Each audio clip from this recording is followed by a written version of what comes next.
नमो नमः। आप लोग देख रहे हैं मिथिला जी के जिस द्रोण। पिछले कक्षा में अपना डॉक्टर स्वयं बने पार्ट 1 देखे थे, इसमें पार्ट 2 देखेंगे। तो सबसे पहले बात कर लेते हैं। कुछ भाइयों का कमेंट मुझे आया है कि मुझे कुछ पुस्तक का नाम बताइए जिसमें बीमारी और उपचार दोनों, औषधियाँ दोनों बताया हुआ हो। तो जितने भी पुस्तक है, जितने भी आयुर्वेद संग्रह है, आयुर्वेद संहिता है, सब में रोग और उनसे उनको छुड़ाने की जो औषधि होती है, उनकी बनाने की विधि होती है, खाने की तरीका होती है, सारा मिला होता है। आप किसी भी प्रकाशन का ले सकते हैं, किसी भी राइटर का ले सकते हैं आप, उसमें सारा गुण दोष आपको जैसे उसमें मिल जाएगा, है ना। उसमें आप ये मत सोचिए कि कौन सा ले कौन सा न ले, ठीक है। जो भी लेंगे उसमें सारा हिंदी टीका भी मिलता है, संस्कृत टीका भी मिलता है। तो संस्कृत टीका अभी के युग में लोगों को कम समझ में आता है, तो इसके लिए जो है सो विद्वानों ने हिंदी टीका करके भी मार्केट में भेजा। तो हिंदी टीका भी उपलब्ध है जिसमें बहुत बढ़िया तरीका से व्याख्या करके समझाया गया है, ठीक है। तो आप वहां से ले सकते हैं। और कुछ भाइयों ने फोन नंबर जो है सो बोले कि दीजिए, डिस्प्ले पर लगाइए। तो आपको जो मेरा फोन नंबर है वो डिस्क्रिप्शन बॉक्स में मिल जाएगा आपको, है ना। वैसे मैं बता दूं 9709776457 ये मेरा फोन नंबर है। फोन करिएगा तो मैं फोन कम ही उठा पाता हूँ, ठीक है। आप मैसेज अगर लिख के भेज देते हैं तो मैं मैसेज पढ़ लेता हूँ और उसका रिप्लाई कर देता हूँ, ठीक है। वैसे 10 बजे से लेकर के 4 बजे तक मेरा फोन जो है साइलेंट रहता है, किसी का भी फोन रिसीव नहीं कर पाते हैं। अगर किसी का आया हुआ होता है तो 4 बजे के बाद उसको जो है कॉल बैक हम करते हैं, या तो फिर उनके बाद 4 बजे के बाद कोई कॉल करता है तो मैं फोन जो है उसका रिसीव कर लेता हूँ, या फिर सुबह में जो है सो आपका जो है 9 बजे 10 बजे से पहले कोई करता है तो उसका रिसीव कर लेता है, ठीक है। तो 10 बजे के बाद 4 बजे तक मेरा फोन साइलेंट रहता है। इसके बीच में किसी का फोन नहीं उठा पाते हैं। जिसका आया हुआ रहता है कॉल, मैं उसका पुनः कॉल रिप्लाई करता हूँ। और जो भी बात लिखना हो आप कमेंट में भी लिख सकते हैं। तो चलिए, पिछले रोज में हम लोग कुछ बातें जाने थे आयुर्वेद से संबंधित, जो है ना। आज जो है सो 1-2 तरह के डाकू होते हैं। एक डाकू जो होते हैं वो रात में लूटते हैं, और ये जो एलोपैथिक डॉक्टर होते हैं वो वहां डाकू होते हैं, वो दिन में ही लोगों को लूट लेते हैं, है ना। तो ये सब आप अगर इतिहास में जाइएगा, इस पर शोध करिएगा तो आपको पता चल जाएगा कि नहीं, कहीं ना कहीं हमारे साथ फ्रॉडगिरी हो रहा है, कहीं ना कहीं मेरे साथ धांधली हो रहा है, जिसके चपेट में हम आप जी रहे हैं। एलोपैथी क्या करता है? बीमारी को दूर नहीं करता है, बीमारी को दबा के रखता है। आज तक एलोपैथिक जो है सो एक ही चीज शोध किया है, केवल दर्द से लड़ने का, बाकी कुछ नहीं करने का। वो लोग जो है सो प्रयास करता है ना। वो लोग केवल प्रयास करता है, बोलता है आप देखिए हम तो मेहनत कर रहे हैं, प्रयास कर रहे हैं, भगवान के हाथों में है, ठीक है। तो वहाँ केवल प्रयास चलता है, लूटना, ठीक है। आप स्वयं अपना उपचार कर सकते हैं। सबसे बढ़िया डॉक्टर वही हो सकता है जो रोगी होगा, ठीक है। रोगी ही सबसे बढ़िया उत्तम प्रकृति की डॉक्टर हो सकते हैं। इसलिए हो सकते हैं कि जितना गहराई से उसकी जानकारी उनको है, उतना गहराई से उनको नहीं है। अब मुझे दर्द हो रहा है, किस तरह का दर्द हो रहा है, कहाँ हो रहा है, कैसे हो रहा है, तो सामने वालों को जो हम बताएंगे वो तो उसको पता नहीं है, लेकिन मुझे पता है कि मुझे यहाँ पर दर्द हो रहा है, इस तरह से हो रहा है, हमको इस तरह से उपचार होना चाहिए। हम जो सामने वाले को बताएंगे तो कहेगा हाँ हो रहा है, तो वो अनुभव के आधार पर आपको जैसे दबा देंगे, कुछ समय के लिए दब जाएगा, फिर पुनः वो होने लगेगा, है ना। लेकिन आयुर्वेद में ऐसा नहीं है। आयुर्वेद में ऐसे ऐसे महान ज्ञानी विद्वान सब है जो आपका एक बार नस पकड़ लेगा ना, तो आप 15 दिन तक क्या खाए पिए हैं वो सब जो है आपको बता देगा। तो मेरे पास भी नाड़ी विद्या है ना। नाड़ी विद्या मतलब, नाड़ी मतलब स्त्री नहीं, नाड़ी मतलब ये जो आपकी नस होती है उसको पकड़ करके आप लोग अगर चाहेंगे तो हम जो है उसका भी वीडियो आप लोगों को बताएंगे कि नाड़ी देख करके कैसे जो है आप किसी के जैसे क्या है अंदर में वो आप जान सकते हैं, ठीक है। कितना तो नाड़ी विद्या भी आप लोगों को बता देंगे, ठीक है ना। तो आप लोग मुझे अगर पढ़ना चाहेंगे तो पहले एक ही चीज को अगर सबको मिला लेंगे तो खिचड़ी हो जाएगा। पहले एक चीज हम अभी आयुर्वेद संग्रह उठाए हैं, तो आयुर्वेद संग्रह को पूरा करेंगे, बारी बारी से समझेंगे, उसके बाद आप लोग को बताएंगे। अगर आप लोग चाहेंगे तो बीच बीच में वो भी हम बताते चलेंगे कि कौन सी नाड़ी से जो है सो क्या चीज को देखा जाता है, कैसे देखा जाता है, कि क्या उसकी गति होती है, क्या मतलब जो भी प्रक्रिया होती है उसकी, वो सारे आपको वीडियो के माध्यम से हम बता सकते हैं, आप लोग अगर चाहेंगे तो। यहाँ उसके बाद ज्योतिषी विद्या है ना, वो भी आपको मिल जाएगा।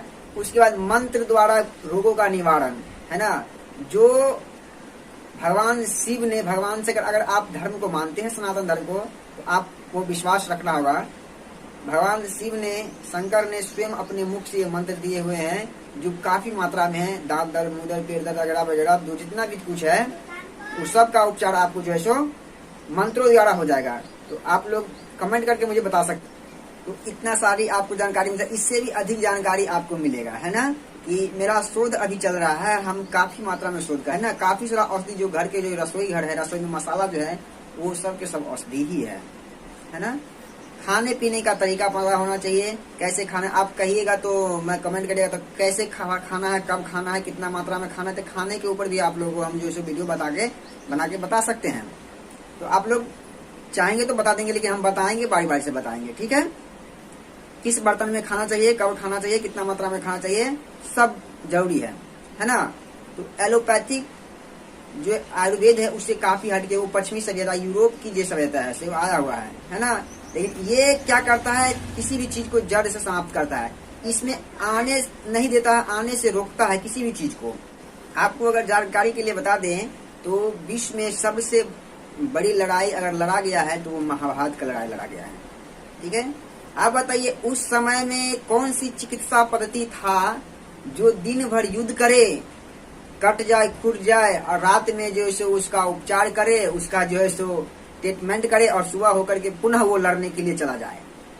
उस समय तो एलोपैथिक नहीं था, आधुनिक मशीन था, नहीं ना था।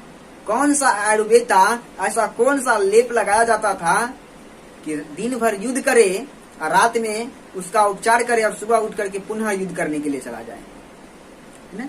इतिहास में ऐसा प्रमाण आपको बहुत सारा मिल जाएगा, दुनियादारी का मिलेगा, है ना। आप बताइए, रामायण के काल में चलते हैं एक बार, तो सुसैन वैद्य जो है लक्ष्मण को संजीवनी बूटी पिया करके, घस करके उनको दिया था और जी गया, है ना। लक्ष्मण जी पुनः जो है मूर्छित अवस्था से पुनः जो है जीवित अवस्था में हो जाते हैं। वह संजीवनी बूटी आज भी हमारे हिमालय के क्षेत्र में मिलता है, केवल हम लोग उसको पहचान नहीं कर पाते हैं, यही दुर्भाग्य है ना। हम लोग अपनी जो है परंपरा, अपनी जो मेरा आयुर्वेद है उसको भूल रहे हैं, है ना। आप बताइए ऐसा है किसी आयुर्वेद एलोपैथिक में? नहीं है। ऐसी जो है सो मेरा आयुर्वेद है। तो आज आइए, आज मेरी दूसरी पार्ट 2 होगा, दूसरी कक्षा होगी, इस कक्षा में समझते हैं। और अब वीडियो जो है अपने मित्रों से शेयर करें। अगर आप अभी तक मेरे चैनल को सब्सक्राइब नहीं किए हैं तो सब्सक्राइब भी कर लीजिएगा, बगल में बेल आइकन है उसको भी दबा दीजिएगा और लाइक भी करिएगा। और आपको कोई भी समस्या हो तो मेरा फोन नंबर जो है ना, डिस्क्रिप्शन बॉक्स में दिया रहता है, वहां से आप मैसेज कर सकते हैं, कॉल भी कर सकते हैं ना, मैसेज भी कर सकते हैं। लेकिन मैसेज करिएगा तो वो मेरे लिए बेटर होता है, क्योंकि आपके लिए भी बेटर होगा कि हम 10 बजे के बाद 4 बजे तक किसी का फोन रिसीव नहीं करते हैं, है ना।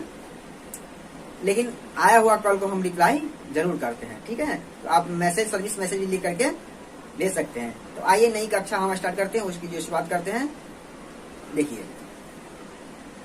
आज की कक्षा जो होगा, पिछले में जो औषधि संग्रह हम लोग पढ़े थे, है ना, औषधि संग्रह काल पढ़े थे, समझे थे। आज हम समझेंगे भूमि विशेष से औषधियों के गुण। कौन सी भूमि पर, कौन सी औषधि में कौन सा गुण पाया जाता है। सभी जगह, सभी प्रकार के, जैसे ये पृथ्वी पर भी है, आप अपने भारत में ले लीजिए तो उत्तर भारत के लोग में और दक्षिण भारत के लोगों में काफी भिन्नता है ना। जिस तरह से उत्तर भारत में आते जाइए, कश्मीर की तरफ उधर गोरे गोरे लोग मिलेंगे, और दक्षिण भारत में चले जाते तो काले काले लोग मिलते हैं। तो स्थान में जो भूमि पर भी, किस भूमि पर किस तरह का पौधा होता है, उसका गुण दोष भी दिखाता है, ठीक है। उसके अनुसार उसमें गुण होता है। भाषा, भेष, सब बदल जाता है। तो उसी तरह से जैसे औषधि में उसकी गुण भी, उसकी शक्ति भी जो है क्या होती है, बदल जाती है। कब बदल जाती है? स्थान के वजह से। तो भूमि विशेष से औषधियों के गुण, है ना, जहाँ जिस तरह की भूमि होगी उस तरह की उसमें गुण होगी। आप अगर किसी बच्चे को भारत में रख रहे हैं तो भारतीय जी सभ्यता है, भारतीय जी पोशाक है, भारतीय जी रहन सहन है, उससे परिचित होंगे। और उसको अगर यूरोप में भेज देते तो यूरोपीय सभ्यता से वो जो है सो परिचित हो जाएंगे, तो उसमें भिन्नता हो जाएगी। आप दक्षिण भारत में उसको भेज दीजिएगा, दक्षिण भारत की भाषा बोलेगी, है ना। जहाँ भेज दीजिएगा, जिस माहौल में उसको उस तरह की जो है सो बोलेगी। तो आइए हम बात करते हैं पृथ्वी और जल के गुणों की अधिकता वाली भूमि से। जहाँ पृथ्वी और जल के गुणों की अधिकता वाली भूमि से विरेचक, विरेचक अर्थात अधोभागहर द्रव्य लेने चाहिए। क्या लेने चाहिए? द्रव्य मतलब तरल पदार्थ, पानी वगैरह, है ना। अग्नि, वायु और आकाश के गुणों की अधिकता वाली भूमि से वामक यानी ऊर्ध्व भागहर द्रव्य लेनी चाहिए। पृथ्वी, जल, अग्नि और वायु के गुणों की अधिकता वाली भूमि से हमें उभय तो भागहर द्रव्य लेनी चाहिए। और आकाश के गुणों की अधिकता वाली भूमि से संसमन द्रव्य लेनी चाहिए। इस प्रकार ली गई औषधियां अधिक गुण वाली होती है। इस तरह से जो औषधि लेंगे, इस गुण के जैसे कहाँ से लेना है, पृथ्वी जल से, वायु वाली से, अग्नि वाली से, इस तरह की विचार करके अगर हम जो लेते हैं तो आपको जो है औषधि अधिक गुणकारी होगा, अधिक फायदेमंद होगा। कहते हैं औषधि द्रव्य लाने के बाद, जो औषधि जो है या उसकी द्रव्य, उसकी रस जो है लाने के बाद उनको छाया में या मंद धूप में सुखाकर भेष जगाकर गोदाम में रखना चाहिए। तो औषधि द्रव्य लाने के बाद उसको जो धूप में सुखाना नहीं है, छाया में, मंद धूप में, हल्का धूप में जो है उसको सुखा करके और उसको गोदाम में, अर्थात गोदाम करने का मतलब आपको बड़ा साइज उसको गोदाम में उसको रखेगा, कहीं जो रखने का स्थान है वहां रखना है, ठीक है, अच्छी से सुरक्षित अवस्था में रखना है। कहता है वनस्पति संग्रहालय गोदाम, संग्रहालय गोदाम मतलब उसको गोदाम कहा जाता है, मतलब जो भी स्टोर जगह होता है उसको गोदाम ही कहते हैं ना, इसलिए जहां भी आप रख सकते हैं। आप घर में जो लाइएगा तो आप तो अधिक मात्रा में लाइएगा नहीं, ट्रक का ट्रक, तो गोदाम उसको नहीं कर सकते हैं। आप जहां भी रखिए सुरक्षित जगह पर रखिए, ठीक है। स्वच्छ स्थान में तथा पूर्व या उत्तर की ओर द्वार वाला होना चाहिए। देखिए इसमें कुछ परंपरा भी है, ये जो आप रखेंगे तो रखने की जो स्थान एकदम स्वच्छ होना चाहिए, दूषित ना होना चाहिए। दूषित होने से औषधियां भी दूषित हो जाएगी, ठीक है। दूषित स्थान में रखना है, साफ सुथरा जगह में रखना है। और जिस स्थान पर रखेंगे उस स्थान का द्वार अर्थात गेट आपका किस ओर होना चाहिए? पूरब या उत्तर की ओर होना चाहिए। या तो उसकी मुख जो है सो पूरब की ओर खुलती हो या फिर उत्तर दिशा की ओर खुलती हो, ठीक है। जहां औषध द्रव्य रखे जाए वहां वह स्थान खुला न हो, और जहां आप रखेंगे वो औषधि को, वो स्थान को खोल करके मत रखिएगा, हमेशा उसको लॉक करके रखिएगा अर्थात बंद करके रखिएगा। तथा जहां अग्नि, जल, भाप, धुआं, धूल, चूहे और चौपाए न आ सके। जिस स्थान में न अग्नि कहने का मतलब हुआ सूर्य की प्रकाश, ठीक है ना। अग्नि 3 प्रकार की होती है ना। एक जठर अग्नि जो हम लोगों की पेट में होती है, जो भोजन को पचाने की कार्य करती है। एक अग्नि जो लकड़ी में होती है, आग जिस पे हम लोग भोजन पकाते हैं। और एक अग्नि होती है जो सूर्य में, ठीक है। तो अग्नि कहने का मतलब यहाँ पर सूर्य की प्रकाश वहां न आए, वहां पर जल अर्थात पानी वगैरह, बारिश से बारिश हो रहा है, छत चुरा है, पानी वगैरह हरा गया, ये नहीं। भाप, धुआं वगैरह सब, धुआं नहीं आना चाहिए, धूल नहीं आना चाहिए, चूहा वगैरह नहीं आना चाहिए। चूहा इसलिए नहीं आना चाहिए कि अगर चूहा वहां जाएगा तो फुतर के इधर उधर नष्ट वष्ट कर सकता है, ठीक है ना। और चौपाए न आए, चौपाए अर्थात जैसे 4 पैर वाला चौपाए यानी पाए, चौ माने 4, पाए मतलब पैर। जैसे बिल्ली वगैरह सब हो गया, बिल्ली भी घुस जाती है घर में, नुकसान पहुंचाती है, ये सब ना आ सके ऐसा। तथा साफ होना चाहिए, एकदम स्वच्छ और साफ, इस तरह का आसान स्थान होना चाहिए औषधि को रखने के लिए, ठीक है। ऐसे स्थान में औषध द्रव्यों को उनके अनुरूप अच्छे पाट के थैले, मिट्टी के बर्तन आदि पात्रों में बंद करके लकड़ी के तख्ते, खटालों या खंटे, छींके आदि पर रखना चाहिए। कहते हैं इस औषधि को अच्छे थैले में या फिर मिट्टी के पात्र में रखे, मिट्टी का जो बर्तन है उसमें ढक करके रखे, ठीक है।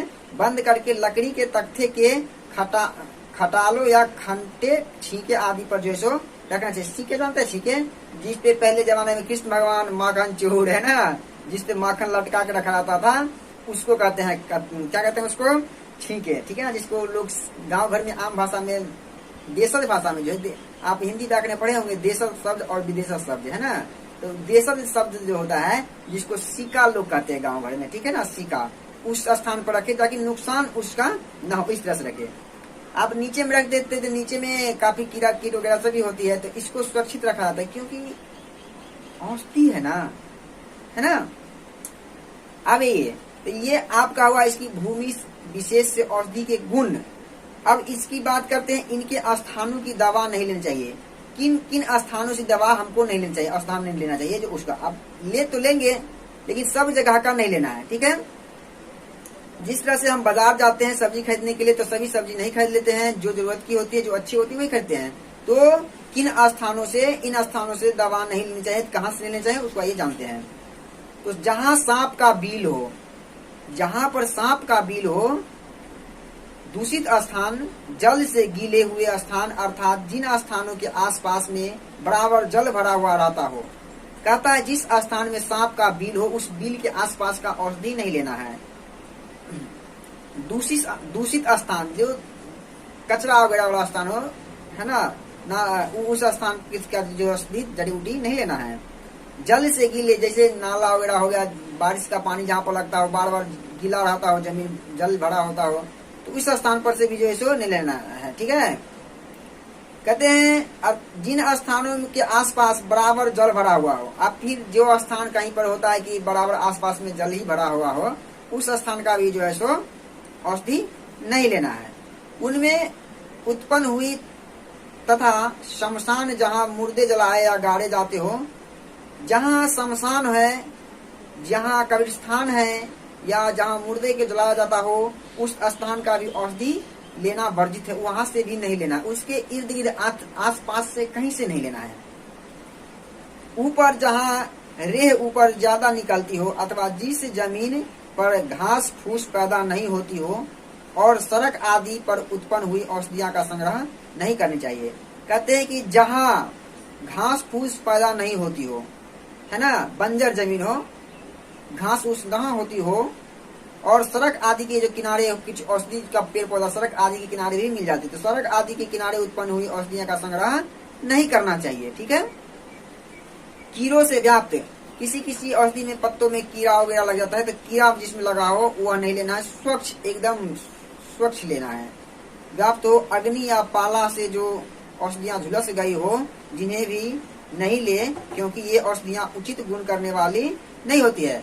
जो ठंड के मौसम में कुहासे के कारण, पाले के कारण जो सो सिकुड़ जाती है, या धूप के कारण जो सो झुलस जाती है, ऐसी औषधियां भी हमें नहीं लेना है, ठीक है।